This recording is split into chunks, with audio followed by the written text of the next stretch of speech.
name is Sarah Labadie, and I'm the Senior Policy Associate at Women Employed. I'm joined here by Carrie Thomas, who's the Executive Director at the Chicago Jobs Council. And it's our pleasure to welcome you to today's meeting of the Pathways to Careers Network. So before we dive into the meeting agenda, I do want to review some webinar housekeeping items with you. I have it in the Q&A box or the chat window, but if you need technical assistance at any time, we encourage you to contact ReadyTalk, who's our webinar service provider, and that's 1-800-843-9166. Again, it's in the chat window, so you should be able to see it there. As I mentioned, your phone lines will be muted during the presentation, but we do encourage you to use the chat window in the bottom left-hand corner of your screen to ask questions, make comments, type during the presentation. During the Q&A, we will look there for most of our questions.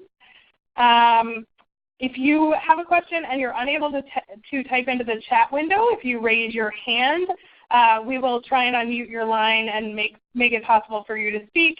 And you can also unmute your own line by using *7. We do ask that for the duration of the webinar, you keep your lines muted, and we have you all muted, so only use *7 once we sort of call on you. And then even when you unmute your line, please be aware of background noise that could disrupt the conversation. So no dishwashing, dog walking, hair drying, anything of that nature.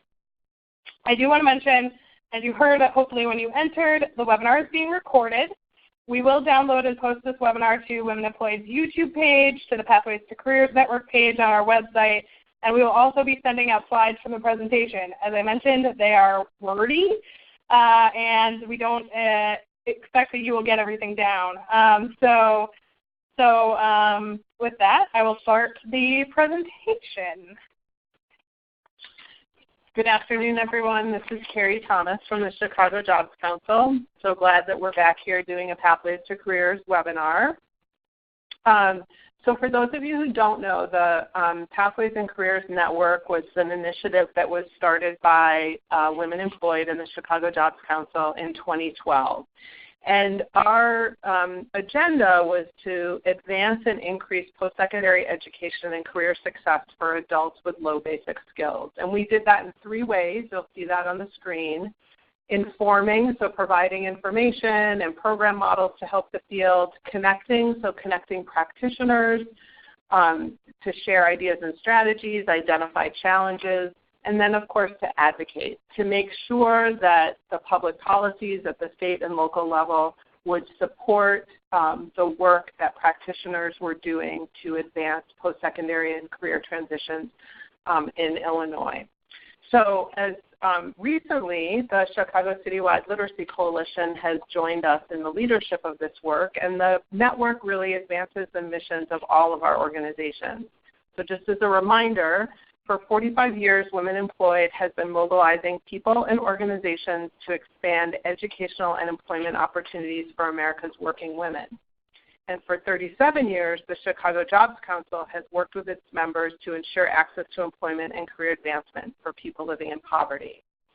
And founded in 2003, the Chicago Citywide Literacy Coalition helps Chicago's adult education organizations secure resources and training so that underserved adult learners can become economically successful, and they reframe adult basic education as a critical public policy issue. So our webinar objectives today are pretty simple. We plan to, so Carrie and myself will be your primary presenters. When we're not speaking, we'll be answering your chat questions and organizing them. So again, keep sending them our way once you have them. So we'll share what went into crafting the definition, who was involved in its development, and the approvals. We'll hear from both Lisa Jones at the Department of Commerce and Economic Opportunity and Brian Durham from the Illinois Community College Board, 2 agencies that were really instrumental in creating the definition, and they'll share their perspective on the definition and its use. And then finally, we will share the actual definition with you and solicit some questions and answer those questions about it. Okay, so first we wanted to talk just briefly about how we got to this point. So the catalyst for this one single statewide unified definition of career pathways was really the passage and implementation of the Workforce Innovation and Opportunity Act. It was passed in 2014, and it does require coordination amongst 4 core partners who are responsible for the 4 titles of the Act. So those 4 core partners in Illinois are the Department of Commerce and Economic Opportunity, the Illinois Community College Board, the Illinois Department of Employment Security, and the Illinois Department of Human Services. So as WIOA implementation really began in earnest, it became evident that the state of Illinois needed a single definition that could be used statewide for career pathways to guide its WIOA implementation and other programs. So at WIOA regional planning meetings, representatives from the Community College Board, the Department of Commerce, Women Employed, CJC, and others sought to address this confusion about the different roles that programs play in the overall career pathways system. So we got together and started talking about developing and adopting a unified definition. Of course, the context of this work didn't start with the passage of WIOA. So many of you probably know that ICCB and DCO had worked together with advocates and practitioners to design bridge programs during the Shifting Gears initiative, and that was really instrumental in helping the field understand that program model. And also it's worth noting that the Illinois Community College Board was part of a national effort by the Center for Law and Social Policy to develop what was called the Alliance for Quality Career Pathways. And so Illinois was one of the states that informed that work, and then that work at the national level then informed actually the WIOA definition. So the WIOA legislation did include a career pathways definition, but it doesn't govern the entirety of the state and the systems that may be engaged in career pathways development in some way or another. It also did not provide detail or clarity around the components, and that did create some confusion among practitioners and providers of career pathways programs or programs that people considered career pathways. So the initial group determined it was necessary to pull in a wider group of stakeholders. And they also decided to consult the work that had been done on the Alliance for Quality Career Pathways framework, which actually developed an entire framework around systems, regional programs, and then actual individual programs themselves. So in addition to Women Employed, CJC, the Illinois Community College Board, and the Department of Commerce, there were representatives from the Illinois Department of Employment Security, the Illinois Department of Human Services, the Illinois Board of Higher Education, the Illinois State Board of Education, the Illinois Workforce Innovation Board, the Illinois Student Assistance Commission, the P20 Council, the Chicago Cook Workforce Partnership, the Governor's Office, and employers. So it's a very well-represented group. So what happened next is that we convened a series of meetings with this broad group of stakeholders and used the career pathways definition set forth in WIOA as a foundation, as it was already required for workforce and adult education programs, and it was likely to be the definition included in subsequent federal legislation around career and technical education. So we didn't want to replace that since it really is the foundation of all the federal funding streams. However, the definition alone provided little in explanation for each of the 8 components in the definition. So the stakeholder group identified a series of best practices for career pathways for each of the components to provide guidance to policymakers, practitioners, and providers across the state. So between December of 2017 and June of 2018, once the definition was sort of adopted by the stakeholder group and the guidance was developed, each of the boards that are officials sort of at each of these entities then sort of approves the definition. So it's all the ones that I mentioned before, all their acronyms are there. There will be a test at the end. No. Okay, so now we want to introduce our 2 guests. So first I'm going to introduce Brian Durham. He's the Deputy Director for Academic Affairs at the Illinois Community College Board. He oversees the Career and Technical Education program he sat on the working group, and he's been very instrumental in developing the definition so that it can be implemented across programs. And Brian, I have unmuted you, but let me know if you, go ahead and speak. Well, I'm here. I hope everybody can hear me. I just wanted to add a couple of things. I think you guys are covering kind of the background here very well, but before we get into the definition. But really, this is pretty unprecedented to have this many agencies agreeing on terminology. And while in one sense, looking in from the outside, the conversation about terminology may seem a little silly, on the other hand, because these terms are utilized in decisions about grant making, are defined in legislation, are connected to other pieces of legislation. So, for example, career pathways is really an integral part of the conversation around Perkins, even though Perkins is ultimately about programs of study. Programs of study and career pathways are very connected, and as the law, Perkins is reauthorized, we expect to see career pathways as a part of that. So it's really unprecedented to have this many agencies on board, and I think that's a great accomplishment by all the stakeholders involved. And, that consistency is critical as we do cross-agency projects and programs. And for example, I know that we're working with Commerce in this past year to look at, we worked a lot with Apprenticeship, and we've been connected to the IWIB committee on this issue. And having common language makes those conversations better. There are no shortage of initiatives, and so underlying this definition of career pathways is also the development of a more general guide to some of the language around workforce development, including things like defining apprenticeship, defining work-based learning, thinking about what we mean by competency-based education. And all those things permeate the multitude of initiatives that states and locals by implication have to deal with and work with and benefit from, and that helps students.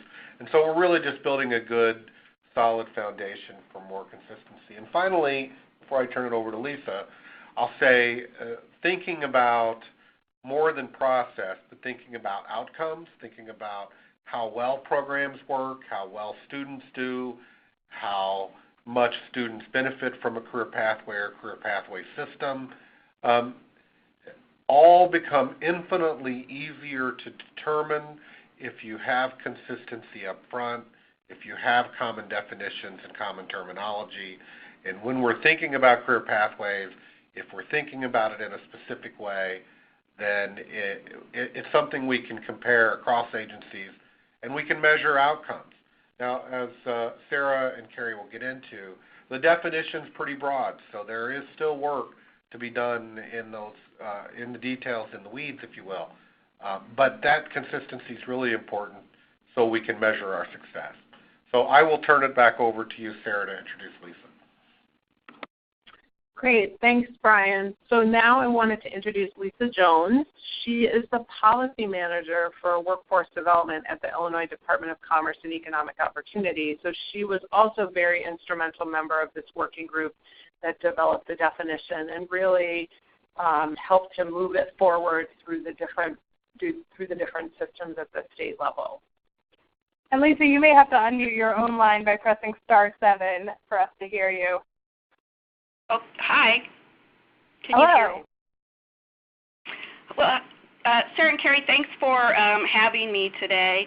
I just want to echo everything that you said in setting the background, and certainly what Brian said about this being unprecedented and I think really needed, as from our perspective and the emphasis that WIOA plays or puts on aligning education and workforce development. This was really important for us.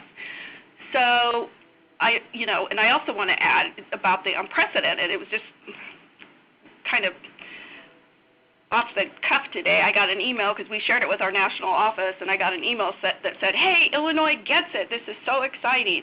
So I think we're doing really good work. As Brian also said, just to follow up on the initiatives that we're doing, at Commerce, we're also really starting to look at more strategically about our youth population, in-school and out-of-school youth. So we're going to be doing some targeted initiatives on their on competency-based education with the Illinois State Board of Education. So I think there's a lot, going on out there, and we're certainly excited to, work with our local level partners across the board and across the system to make this happen. And it's a really exciting time. So with that, I'll turn it back over, Sarah. Thank you both for your perspective on this. I also want to say I plan on leaving your lines open, so if you have additional comments to make as Carrie and I go through the definition, please feel free to jump in. So the next few slides are the actual definition. Let's talk about it. I will warn you, they are quite wordy. This is the only picture you will see for a while, but as it's a definition, I feel like that's appropriate. And so my plan is to offer up just a few, maybe a minute or two to read through the definition, and then I will share some insights as we go through it. So the definition does have an introduction that differs a little bit from the WIOA definition's introduction in that it's a bit more expansive.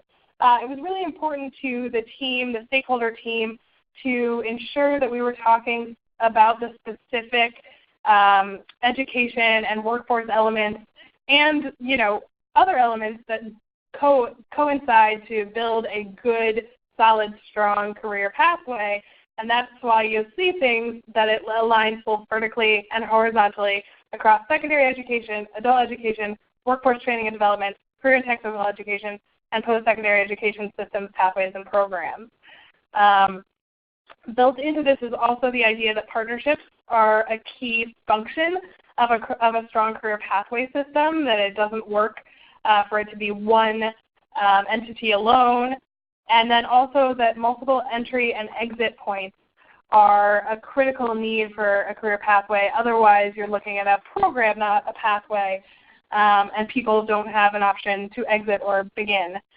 So I will give everybody just a few seconds to read through it.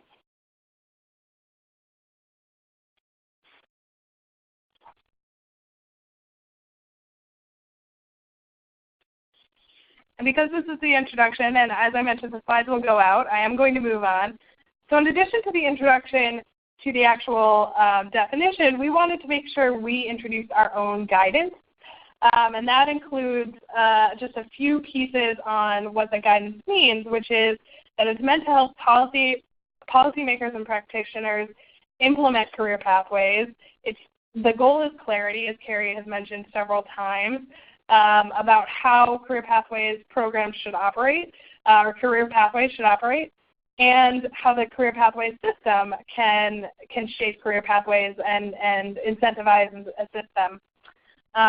So soon we're jumping into A through G of the WIOA definition, which you may all be familiar with, and if not, those are up here as well.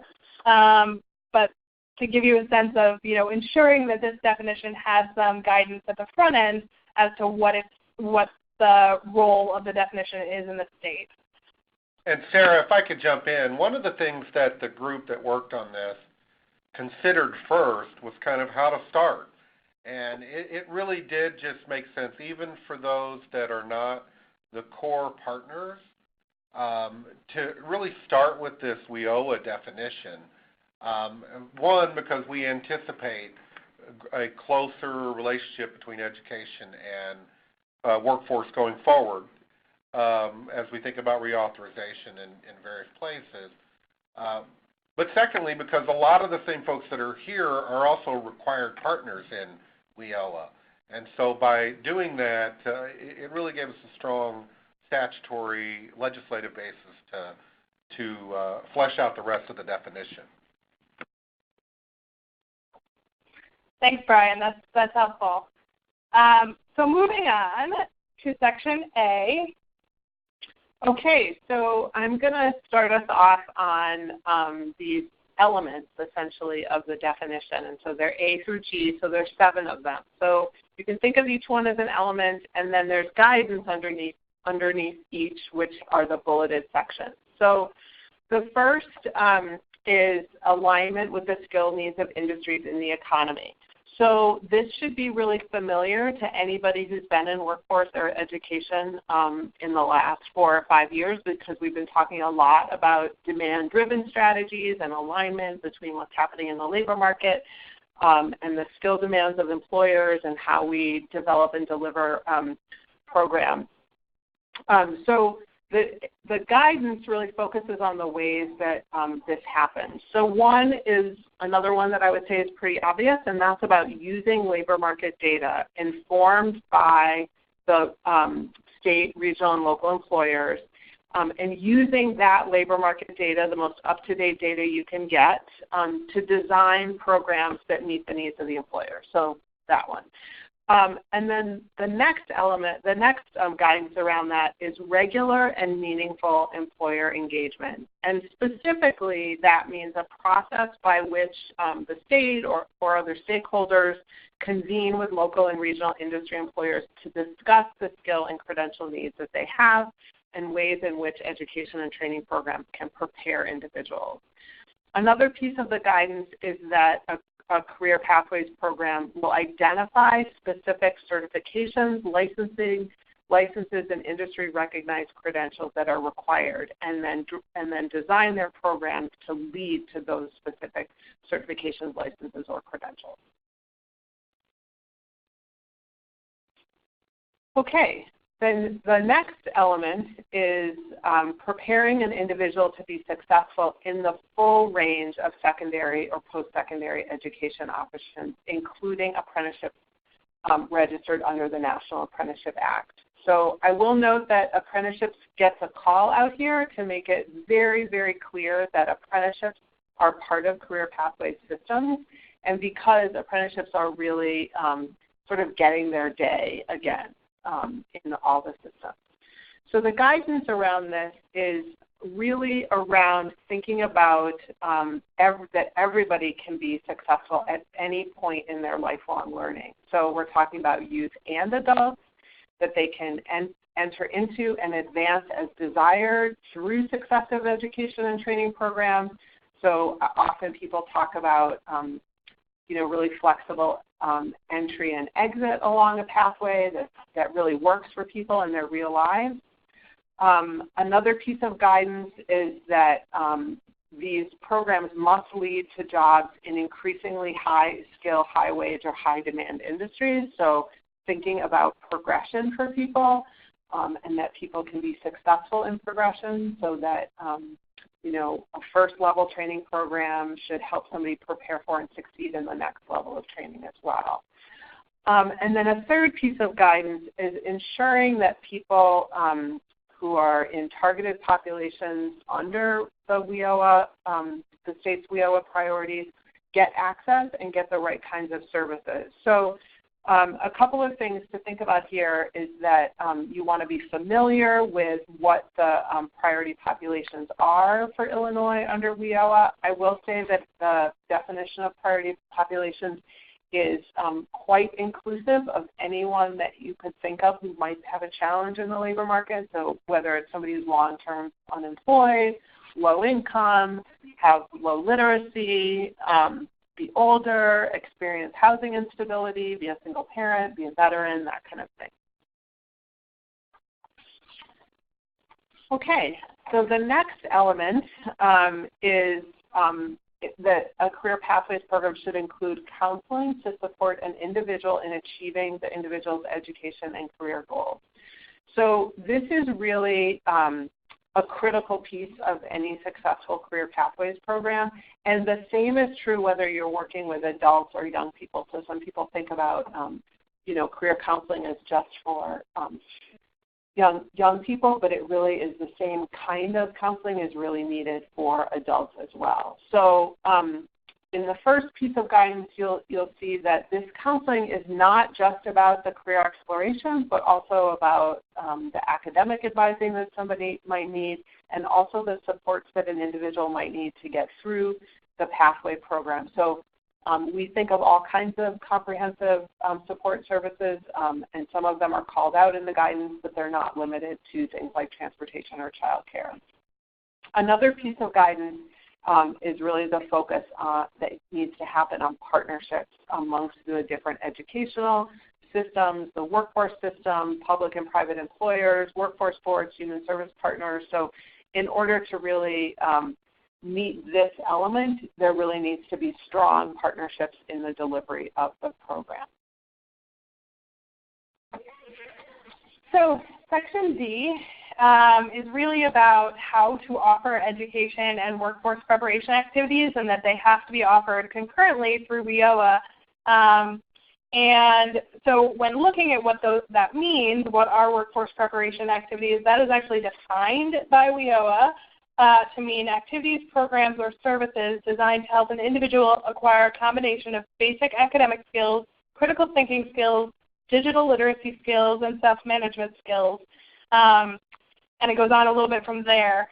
So to kind of bring that into what career pathways should offer, one of the pieces is career-focused instruction. So something that is focused on a career that's looking at both the academic and technical content, and foundational professional skills. So foundational professional skills, which you may know as soft skills, which we now call essential employability skills here in Illinois, are skills needed for success in college, career, and life. Those are typically things like punctuality, communication, collaboration, and problem solving.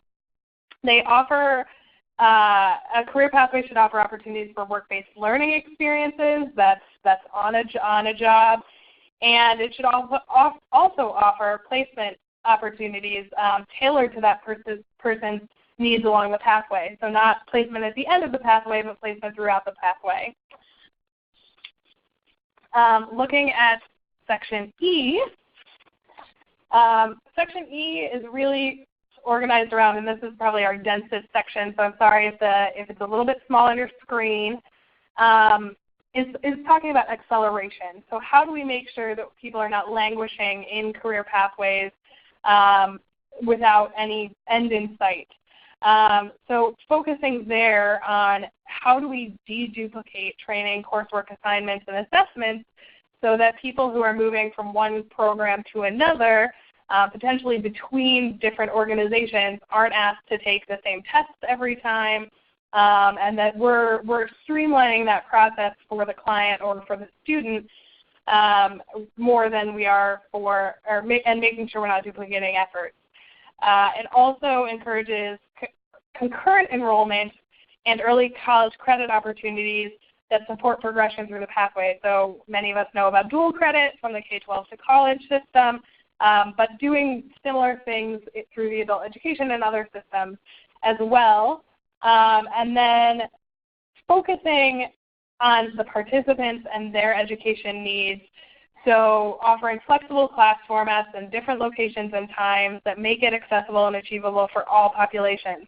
That means we're not just looking at the 9-to-5 schedule, we're thinking broader than that and outside the box about modularizing curriculum and contextualizing it, and then even how virtual learning could play a role. And then, here modularized curriculum is sort of shorter, divided into shorter self-contained segments. I do want to mention, as I'm going through the definition, I'm sort of defining some sub-definitions in there. In the actual definition itself, there are footnotes to define some terms, and we just did not have enough space for them on the slide. So we're going through them. Verbally, but in the actual definition itself, they are defined. And then moving on to F. So F is really about credentials and getting a secondary school diploma or a recognized equivalent, and then one post-secondary credential. And here we think career pathways should, as we've mentioned several times, this is a key factor of a facet of a good career pathway, is partnerships between programs that are serving youth and adults of all skill levels. That it's enabling participants to gain entry or advance within a given sector, helping to smooth that transition into continuing education, and then thinking about stackable and portable industry-recognized credentials, and then co-enrollment inside programs that are administered by core and required partners. So I'm just going to say what a recognized post-secondary credential is. It's defined by WIOA to mean a credential consisting of an industry-recognized certificate or certification, a certificate of completion of an apprenticeship, a license recognized by the state, or an associate or bachelor's degree. And then we talked a little bit about sort of the core programs and the required programs that Carrie mentioned before, but those are the programs that we're talking about facilitating as much co-enrollment in those programs as possible.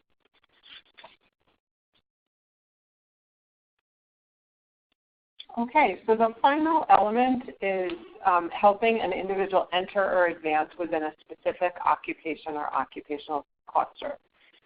So this means that career pathways should involve partnerships with employers. So this is really a big part of the where the employer engagement and demand-driven strategy comes into play.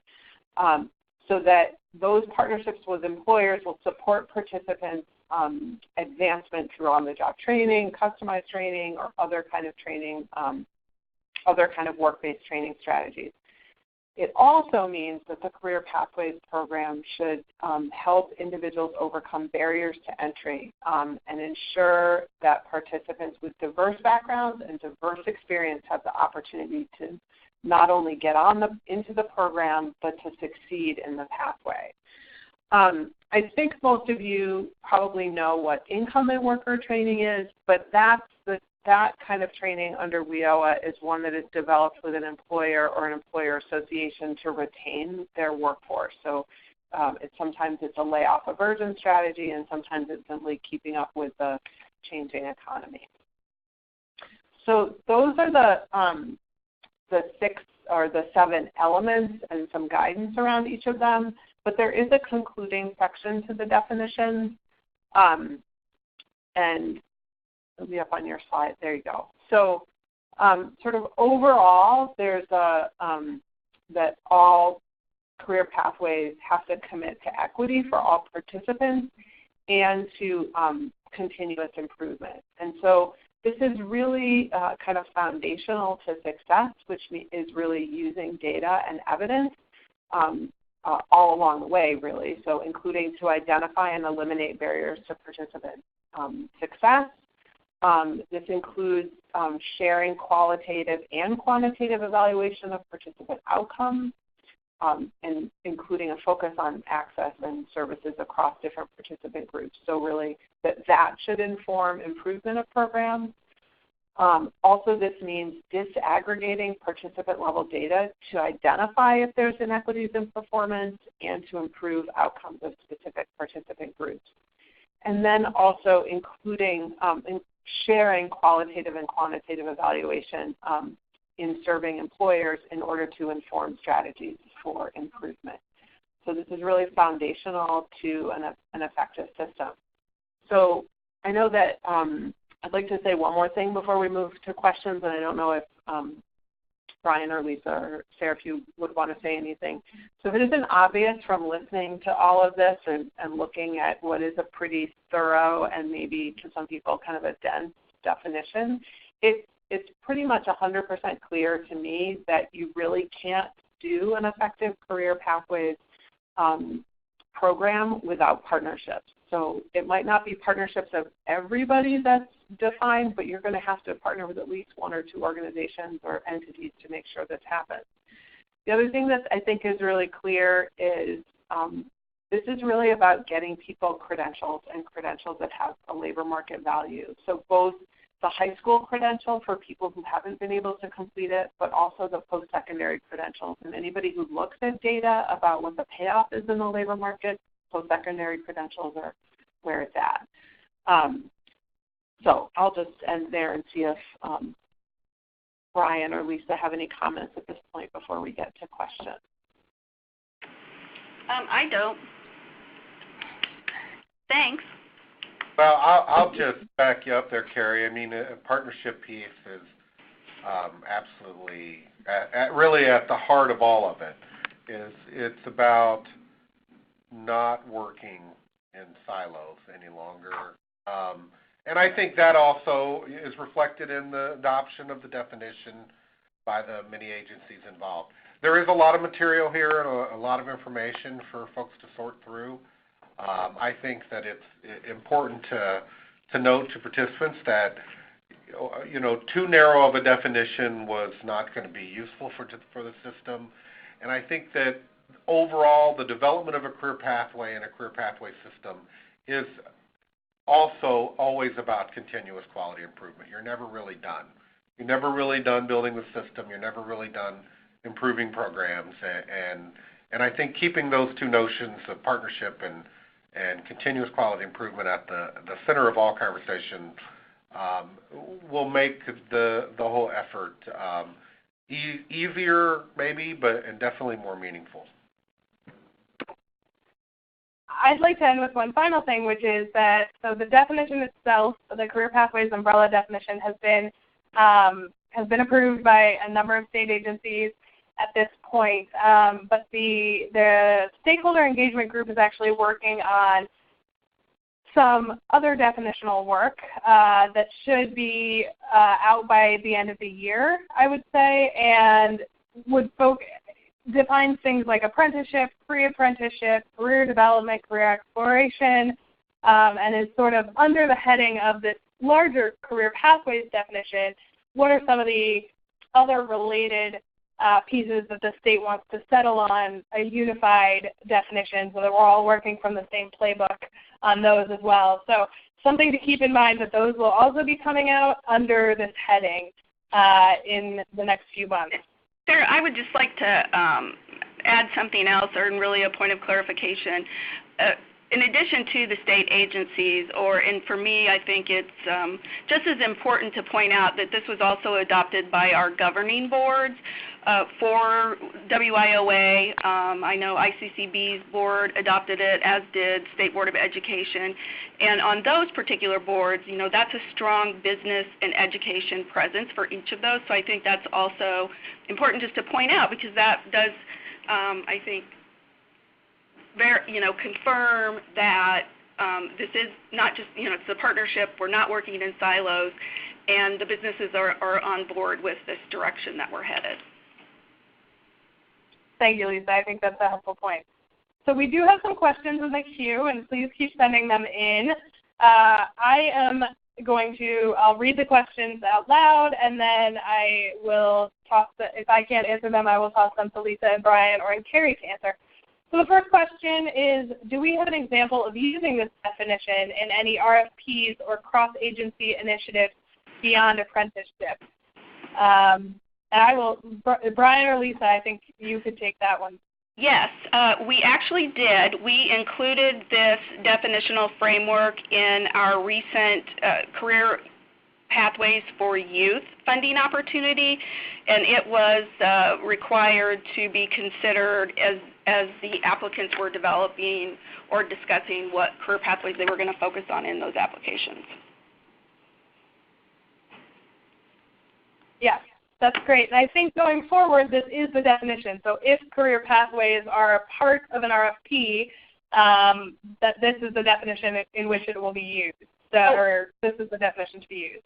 Right, and Sarah, I'm sorry, it was also included in our other two funding opportunities. I'm so focused on youth right now, I apologize. But yes, it was also included in our talent pipeline management funding opportunity, as well as our statewide innovations grant opportunity. So we really are trying to make sure it crosses across the populations. And you're right, it is the definition going forward. Thanks. So another question we have here is to talk more about what contextualized education means, so how we address that. And I can say from my perspective, contextualized education is education that is, and I will go back to the actual definition actually, but contextualized education is that which, so I'm making sure my notes say the correct thing, has both career and technical information built into the education, into the basic skills piece of the education as well. So for instance, if you're in an industry pipeline that's related to healthcare, that you're reading about healthcare ethics and medical ethics and not necessarily reading The Great Gatsby or a book of that kind. So focusing on the sector and industry and relevant readings in that sector or industry. But I'll ask Carrie or Brian or Lisa to jump in. Yeah, my response would be the same, that the content of the education course is using content from the occupation or the industry that you're in a pathway into. So reading is a good example. Math, learning math skills through computations that you might do in a manufacturing job, if that's the kind of thing you're doing, or using examples from those industries as the content for the classwork. So another question here we have is, do we have a way to document programs that are meeting or working to meet the definition within our administrative data sets? I am definitely tossing that one to Lisa and Brian. That sounds like a question for Lisa to me. Well, I was just going to say that sounds like a question for Brian, but what I would say is we're definitely trying to move in that direction. I know there's some conversations going on at the state level about what those data sets are. And we're, in one way we're talking about that is in the context of the WIOA eligible training provider list and what those requirements for data are. So, I think the short answer is yes, we're starting to work in that direction, but we're definitely not there yet. No, we're definitely not. But let me add another component to that conversation. One of the pieces is around industry credentials. And so that conversation, we've been involved, for example, nationally in conversations about what is a high-quality industry credential, because if you go to careeronestop.org, for example, and pull up CNA credentials or any healthcare, there are literally hundreds of credentials. And so helping states figure out what are the good credentials, I think Lumina is doing some of this work as well. I mean, this is driving the questions that also impacts ultimately what will be in an administrative data. But as you see, the definition is there's a lot to it. And moving it to a point where we're able to track it in data really requires operationalizing a lot of these variables, and some of those things are easier. Registered apprenticeship, much easier to track because we know what that is. Industry recognized credential, not as easy because there are many of them and there are many fields. And just in the community college system, we have over 4,000 programs, distinct programs in the system. So we're a long way from, I think, capturing everything. There are certainly some pieces of that definition where we already capture, some we're working toward, and I think the goal is to be able to get at all of it at some point. Sort of along those same lines, somebody has asked if we could redefine post-secondary credentials, and I can read that directly from the definition itself.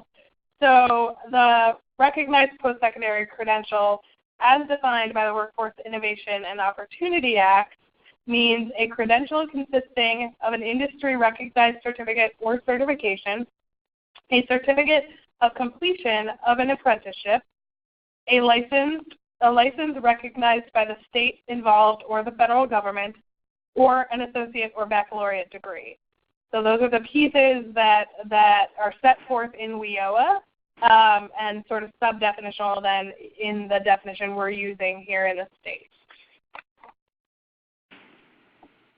So another question that we have is if we could explain a little more on partnerships with employers from the adult education side. So what do we mean by partnerships with employers from the adult education side?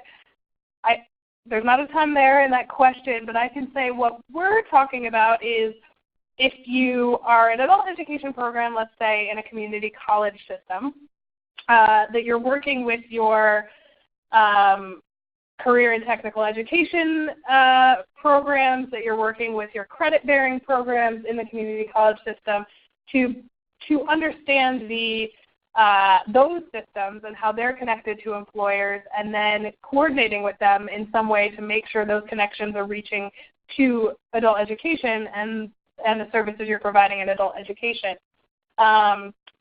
If you're at a community-based organization running an adult education program, sort of similarly, you're ensuring that your employer engagement process is not solely focused on your piece of the pathway, but is connected to those partnerships at community colleges, at other organizations, in the workforce system. So ensuring that those programs, that you understand how all of those programs work with that employer as well. And Brian and Lisa, if you have other thoughts. No, I think that's good. And I hesitate to speak for the adult ed folks here because that's not my area at the agency. But certainly I think what Sarah's getting at are integrated education and training programs. It's really important to have employers engaged.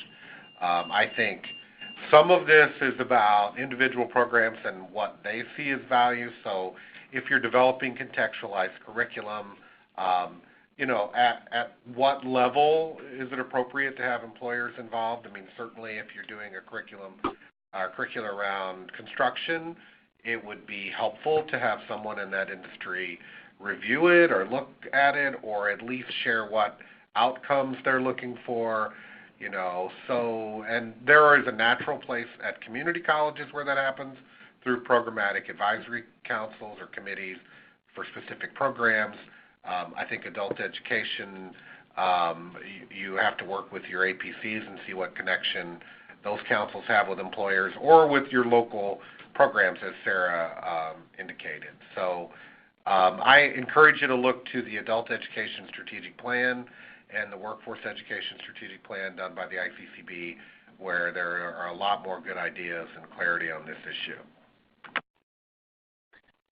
I would only add that as adult ed providers, whether you're in the community college or you're in a community-based organization, sort of as that practitioner, your role is really about making sure you understand what the progression of the educational pathway is, and if there's a priority in your institution or in your region around certain industries, and then figuring out how your adult education program can better prepare those individuals to transition into those post-secondary programs. So some of the work that we've done with Women Employed and the Literacy Coalition with City Colleges of Chicago has been exactly that, is really thinking about making sure adult education has a role in helping people get on the educational pathway that leads to a career, and not only be a stopping out point for people, because we know most people come into adult education because of their employment needs, but we also know that the labor market demands more than the GED or the high school completion. It's a good question. It's not going to be the same everywhere, I think. Mm-hmm. So another question we have here is, if youth or adults are interested in an associate's or bachelor's degree, the beginning of that pathway might include general education courses like college-level English, speech, etc. Can that kind of foundation still be considered a career pathway program in terms of ability to benefit? Yes. Yeah, I mean, the answer is yes, I believe.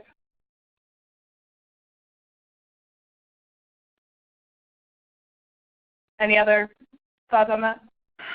The only thing that I would add as far as the WIOA funding is concerned is, our training dollars need to result in some sort of a credential. So from our perspective, I would think that, yes, while the answer is yes, this would be where it would be important to really look at aligning resources and leveraging other resources, so that our funding would be specifically targeted to that, the work around the credential or the specific credential or the supportive services that that a student might need.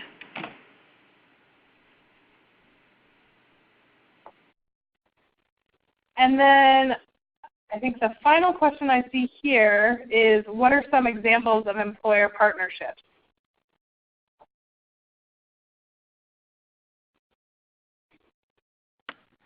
Well, I mean, I don't know. That's kind of a broad question. I mean, Yeah, that's what I was thinking. every program that comes to the ICCB for approval, for example, has to demonstrate what program or what industries they're connected to. So at our last board meeting, for example, we had about 8 programs that represented about 55 different employers. I mean, these are employers that are going to be both represented on an advisory committee or that are specifically engaged around the development of that program. One really good partnership that I can think of is Illinois Central College and their manufacturing work. Of course, they have a very close partnership with Caterpillar and do a lot of they are on their advisory committee, and they do a lot of connection, a lot of work there. And those examples exist in the community college system all over the state. And so if you have specific needs as it relates to that, whomever is asking the question, feel free to send me an email, and I will respond to those specifics. Well, and I think for the WIOA, it's everything we do is supposed to be about building employer partnerships. But I would add that I think one of the things that we need to, and we are moving forward on, is we've created an integrated business services team so we can look at how to effectively serve employers so that we don't have 4 or 5 people going to one particular employer, but how do we have a united voice? And business and those employer partnerships are really embedded throughout our work, and I know there's across the state, just like Brian said with the community colleges, we've got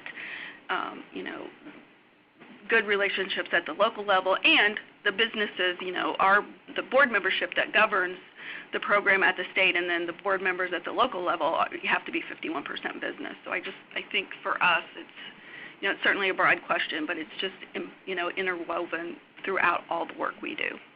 Yeah, let me add too that I think generally we, as a system, workforce education system, we do a good job of engaging industry.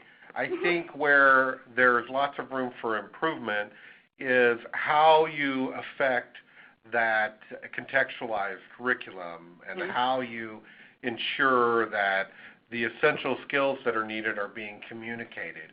I mean, we work extensively with industry and business, and community colleges do. But sometimes, I wonder if we get to that level where we're actually able to consistently, as a system, do that kind of skills transfer that helps folks that want to go into manufacturing get those skills and make sure that math is embedded in them. So that contextualization piece is difficult. And I think that's an area that, as a system, we have work to do as a workforce system. Yeah, I would agree with that, Brian. And one of the things that we're going to be talking about as we develop or refine our eligible training provider list policy and the certification criteria around that, it's not going to be an actual requirement, but we are going to ask for those training providers to give us, provide us with any businesses that they're working with directly, so that when students are coming out, they're getting jobs in those occupations. I mean, they're getting jobs in the areas that they're receiving their, associate's degree, bachelor's degree, or just, an industry recognized credential of some sort. I would add that a place in this universe of elements in the career pathways definition that employers are very engaged is related to work-based learning.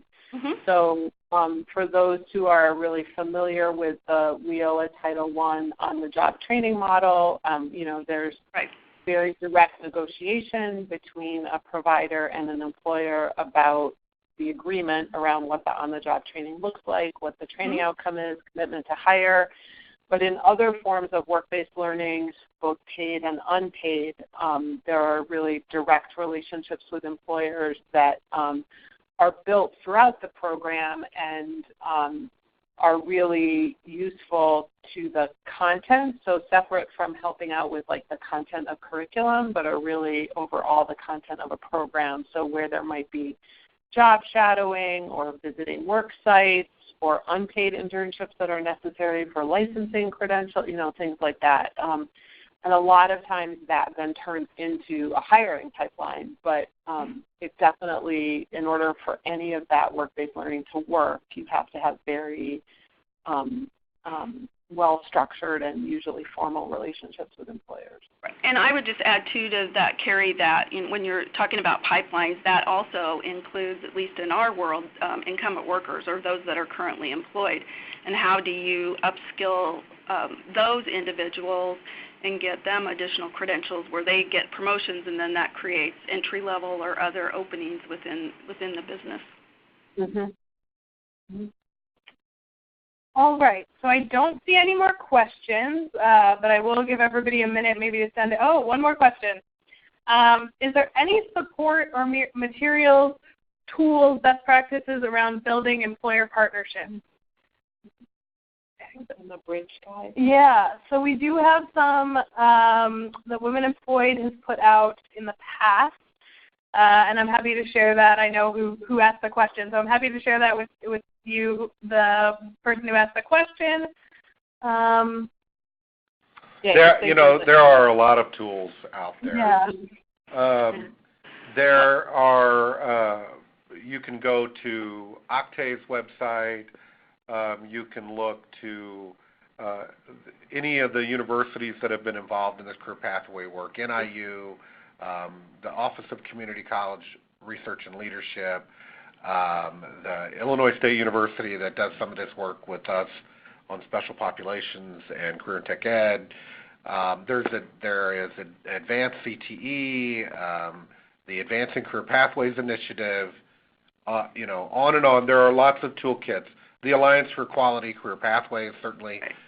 So I encourage you to just do a little bit of looking around, and I think you would be impressed. Right, and one more site just to add to that is the Workforce GPS, technical assistance site that the U.S. Department of Labor sponsors, and it's really a great, it has communities of practice on it in addition to all kinds of other tools and resources, not just about career pathways and employer partnerships, but other, service delivery model and it just has a whole host of tools on there that you can avail yourself of. So we do have one more question that's come in. How do we address undocumented students in career classes and teaching? I don't know that we've solved that problem yet. I think, that's certainly a consideration as we move through this. That's certainly a consideration as we move through this, but I don't know that we've figured it out. And then just the last thing is somebody's asking for repetition. It's the Alliance for Quality Career Pathways, or AQCP. I know somebody misheard or did not hear that. And we can send a follow-up. Yeah. Probably. Yep. That's okay. Yeah, and so just, as we have a minute left, I do want to be conscious of everybody's time. I want to say thank you to Lisa and Brian in particular for joining us and giving the perspective from ICCB and DCEO. We will share the slides. We will download the webinar and make sure it's available to you as well. And thank you again for joining us for this last hour.